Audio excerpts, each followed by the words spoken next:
नमस्ते, मेरा नाम कमलेश है। आज मैं आपको एक बहुत पुरानी कहानी सुनाने जा रही हूँ। रामा पीर की जन्म की।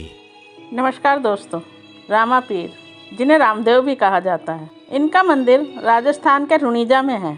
यह स्थान राजस्थान के जैसलमेर जिले में आता है और हर साल यहाँ रामदेवरा मेले का आयोजन भी होता है, जहाँ लाखों श्रद्धालु दर्शन के लिए पहुँचते हैं। इस जगह को रुणीजा धाम या रामदेवरा भी कहा जाता है। आपने सुना होगा खाटू वाले श्याम के बारे में, पर आज हम बात करते हैं रुणीजा के श्याम की।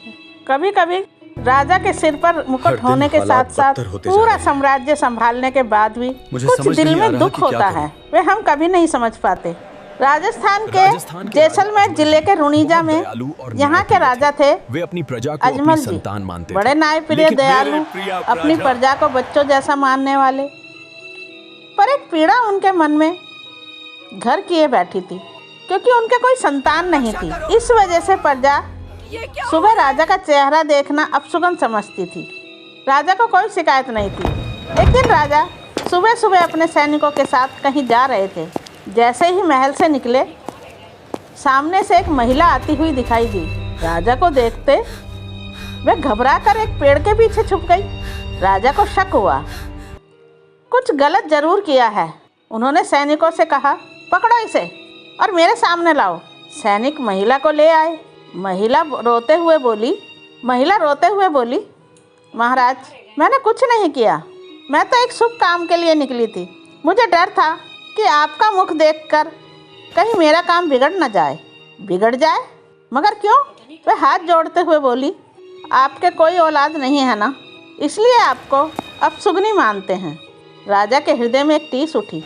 उन्होंने महिला से कहा, आप जाओ, और सैनिकों को भी देखते हुए बोले, आप लोग भी जाओ, और फिर अकेले मंदिर की ओर बढ़ गए।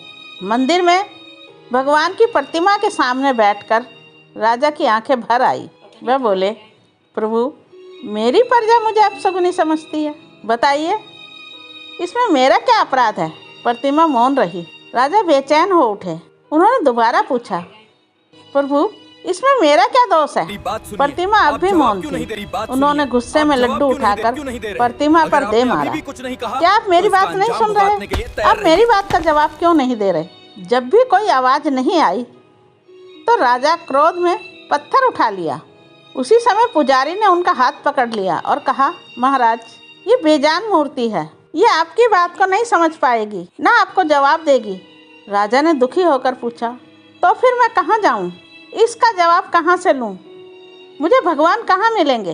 पुजारी ने शांत स्वर में कहा, मंदिर के बाहर जो नदी बह रही है वहीं मिलेंगे। राजा ने बिना एक पल गवाए नदी में छलांग लगा दी।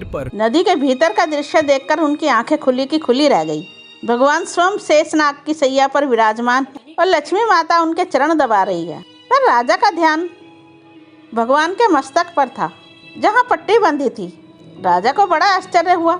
भगवान बोले, आओ राजन, अब पूछो, क्या पूछना है?